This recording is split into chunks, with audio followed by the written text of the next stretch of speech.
विभाग छत्तीसगढ़ की अभिनव पहल ऑनलाइन ओपीडी पंजीयन अब मोबाइल पर। मोबाइल नंबर बताइए, ओपीडी पर्ची प्राप्त कीजिए। पायलट फीस केवल रायपुर में, UPSC, UCSC, DH Raipur, MCH में। आम नागरिकों की क्या भूमिका होगी? आम आदमी रजिस्ट्रेशन कैसे करेंगे? Government health dot C G dot G O V dot in slash HMIS पर हम जा कर के क्लिक करेंगे।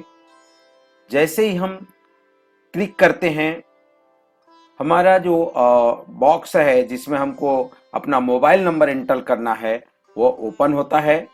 इसके नीचे आप देखेंगे ऐड टू होम स्क्रीन। एक जगह हम ऐड टू होम स्क्रीन करके इंस्टॉल करते हैं तो वह हमारे मोबाइल में या फिर डेस्कटॉप में वो एक आइकॉन के रूप में आ जाएगा। हम मोबाइल नंबर इंटर करते हैं। मोबाइल नंबर इंटर करने के बाद नेक्स्ट बटन पर क्लिक करते हैं। जैसे ही हम नेक्स्ट बटन पर क्लिक करते हैं तो हमें एक पॉपअप विंडो ओपन होगा जिसमें हमें अपने बेसिक जानकारी हमको एंट्री करनी होती है।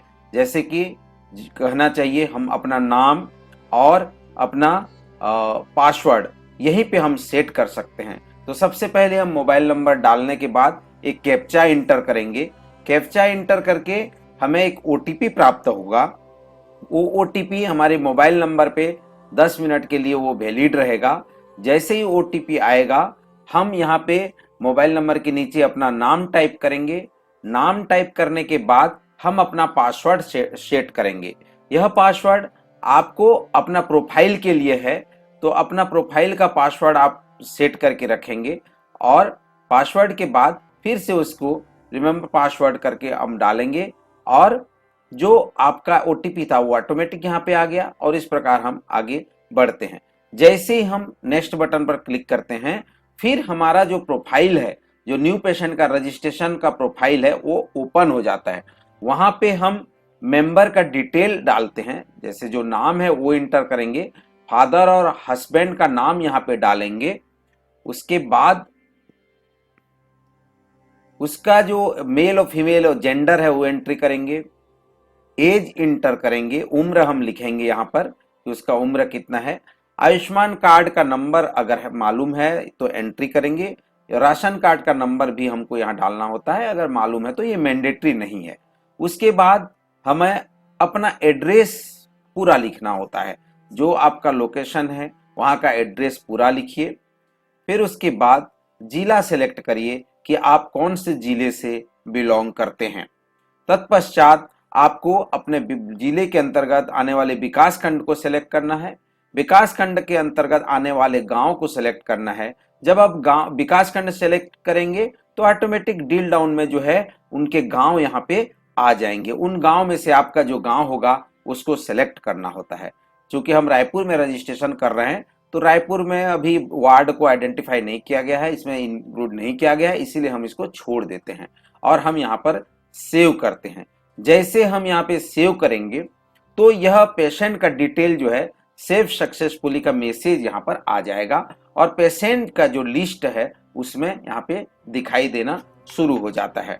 उसके बाद आप चाहते हैं कि और कोई मेंबर आपके सदस्य को उस मोबाइल नंबर पे एंट्री करना चाहते हैं तो आप वही प्रोसेस अपनाएंगे। एड मेंबर पे क्लिक करके जब जाएंगे, उनका नाम, उसका फादर और हस्बैंड का नाम, उससे संबंध क्या है आपका उसको आपको लिखना होगा। उसके बाद जो है उसका जेंडर आपको लिखना है, एज लिखना है, उम्र कितना है वो आपको लिखना है। उसका आयुष्मान का कार्ड और राशन का कार्ड, ये दोनों कार्ड अगर आपके पास उपलब्ध है तो लिखना है। उनका भी एड्रेस आपको लिखना है। यहाँ पे देखिए कि जो डिस्ट्रिक्ट है वो अपने आप आ गया है। क्यों? इसलिए क्योंकि आप जो है जो आपके आईडी से वो गया है, आपका डिस्ट्रिक्ट पहले से आइडेंटिफाई हो जाता है तो आपके रिश्ते जितने भी नाते होंगे वो सभी का यहाँ पे ड्रिल डाउन में वो आ जाएगा। तो उस प्रकार से हम इसको फिर सेव कर देते हैं।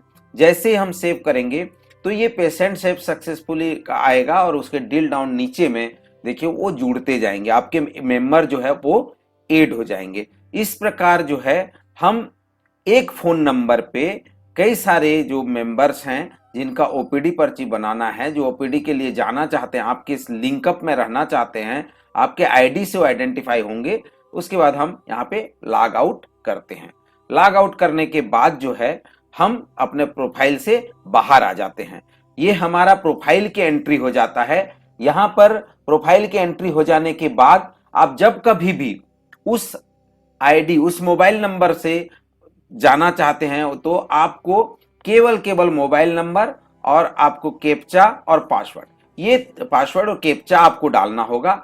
आप हमेशा, आपका प्रोफाइल जो है वन टाइम है, एक बार आपने एंट्री कर दिया है तो ये प्रोफाइल ऑटोमेटिक जो है ना ये रहेगा। और जहां पे भी जाएंगे, किसी भी संस्था पे जाएंगे तो आपको केवल जो है मोबाइल नंबर बताना होगा। जैसे ही आप मोबाइल नंबर बताएंगे तो उस संस्था में आपका पूरा डिटेल जो है ओपन हो जाएगा।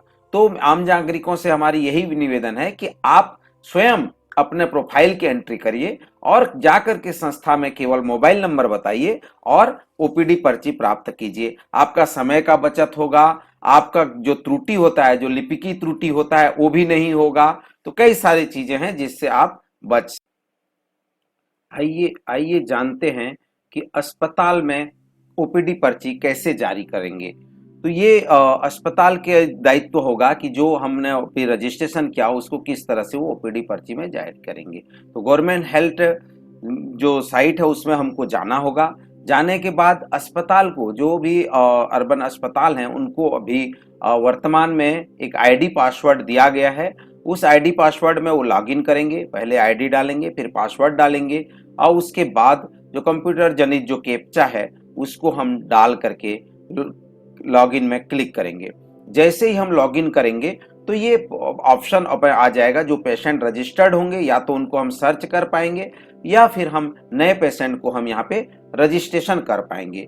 यह दोनों कार्य जो है अस्पताल में किया जा सकता है। कोई भी व्यक्ति अगर नया मोबाइल नंबर लेके आता है तो उसका रजिस्ट्रेशन, या फिर पहले से कोई रजिस्टर करके आया है तो हम यहाँ पर उसका रजिस्ट्रेशन नहीं करेंगे, सीधे सीधे हम उसके मोबाइल नंबर डाल करके उसको सर्च करेंगे। जैसे ही टैब डाल देंगे तो उस पेशेंट का पूरा डिटेल आ जाएगा और उस पेशेंट के डिटेल के लास्ट में आप जब देखेंगे तो सेलेक्ट मेंबर के ऑप्शन पे एक आइकॉन बना है, उसको जब हम क्लिक करते हैं तो उस पेशेंट का सारा डिटेल जो उन्होंने व्यक्तिगत रूप से एंट्री किया है वह जानकारी अपने आप जो है पोर्टल में आ जाता है। यहाँ पे अगर पेशेंट का राशन कार्ड और जो आयुष्मान कार्ड बना है तो उसका हम यहाँ पे नंबर डालेंगे, नहीं तो आयुष्मान और राशन कार्ड भी, आयुष्मान कार्ड का भी नीचे हम डिटेल बनेंगे और ओपीडी चुनेंगे और किस डॉक्टर को दिखाना चाहते हैं वो डॉक्टर को चुनेंगे और हम यहाँ पे सेव करेंगे। जैसे ही हम सेव बटन पर क्लिक करेंगे तो एक ओपीडी स्लिप जनरेट हो जाएगा, अर्थात उस पीएससी में उस व्यक्ति को, उस पेशेंट को एक ओपीडी पर्ची इस प्रकार जारी हो जाएगा। पीएससी में उसको प्रिंट निकाला जाएगा और प्रिंट निकाल करके संबंधित पेशेंट को इस प्रकार ये पर्ची दी जाएगी। तो कहने का तात्पर्य यह है कि एक क्लिक में, अर्थात मोबाइल नंबर डालने पर ही उस पेशेंट के लिए ओपीडी पर्ची का जनरेट हो जाता है। मोबाइल नंबर हम यहाँ पे इंटर करते हैं, एक बार देखते हैं कि किस तरह से मोबाइल नंबर जो है, जैसे ये पेशेंट है इनका अभी मोबाइल नंबर डला हुआ है। यहाँ पे अगर किसी हम नए का करना चाहते हैं तो नए पेशेंट का भी हम लोग जो है यहाँ पे एंट्री कर सकते हैं। ठीक है, यहाँ एड मेंबर करके हम उनके और सदस्य को भी यहाँ पे हम जोड़ सकते हैं, जैसा कि हमने वहां पे देखा कि सेल्फ रजिस्ट्रेशन में किस तरह से कर। यहाँ डुप्लीकेट, जैसे किसी का किसी कारणवश ओपीडी पर्ची गुम गया है तो हम यहाँ पे ओपीडी पर्ची जो है दोबारा जनरेट करके दे सकते हैं। हम उसका मोबाइल नंबर डालेंगे।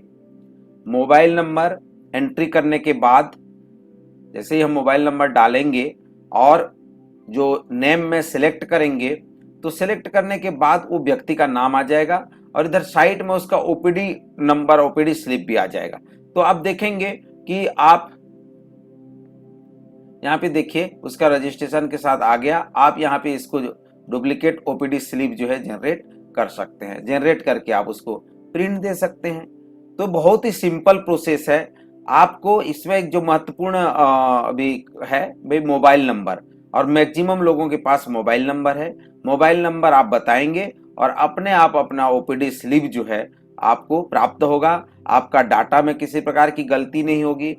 कभी कभी क्या होता है कि जैसे मोबाइल नंबर भी नहीं है, ओपीडी स्लिप, ओपीडी जो पर्ची एक बार जनरेट हो गया है तो उस ओपीडी पर्ची से भी हम जो है जनरेट करके देखते हैं। चलिए इसी पेशेंट का हम देखते हैं कि ओपीडी नंबर हम पहले पॉइंट आउट कर लें कि ओपीडी नंबर क्या है, और वो ओपीडी नंबर को हम जब यहाँ पे डालेंगे तो फिर कैसे वो सर्च करेगा अभी एक बार देखते हैं। जैसे इनका ओपीडी नंबर देखिए 1000 जो है, इस नंबर को हम ले लेते हैं और सर्च बाय ओपीडी में जाते हैं। सर्च बाय ओपीडी में जैसे ही हम क्लिक करेंगे और उनका नंबर को हम टाइप करेंगे, नंबर ओपीडी नंबर डालने के बाद ओपीडी पर्ची जो है वो जनरेट हो जाएगा। इस प्रकार जनरेट ओपीडी को पुनः हम प्रिंट निकाल करके दे सकते हैं। अर्थात हम जब भी उसका डुप्लीकेट ओपीडी पर्ची निकालना चाहेंगे तो search by mobile number, search by OPD में जाकर के हम उसका डुप्लीकेट पर्ची भी निकाल सकते हैं। तो ये बहुत ही अच्छा प्रयास और बहुत ही सराहनीय कार्य जो है स्वास्थ्य विभाग के द्वारा किया गया है। हमें उम्मीद है कि सभी जने जो है इसका लाभ लेंगे। अगर आप पासवर्ड भूल जाते हैं तो ऑप्शन है फॉरगॉट पासवर्ड में, आप फॉरगॉट पासवर्ड में जाएंगे, अपना मोबाइल नंबर डालेंगे, एक ओटीपी आएगा, उस ओटीपी को आप यहाँ पे इंटर करेंगे और उसके बाद जो है आप जो पासवर्ड है वो पासवर्ड आप नया पासवर्ड जो बनाना चाहते हैं वो डालेंगे और उसी को आप कंफर्म करेंगे। इसी प्रकार जो है पुनः आप अपने पासवर्ड को बदल सकते हैं। तो पासवर्ड बदलने का भी ऑप्शन इसमें दिया गया है। पासवर्ड भूल जाते हैं तो उसको भी आप यहाँ पे चेंज कर सकते हैं। तो यह एक सराहनीय प्रयास किया गया है। मुझे उम्मीद है आप इसका लाभ जरूर लेंगे।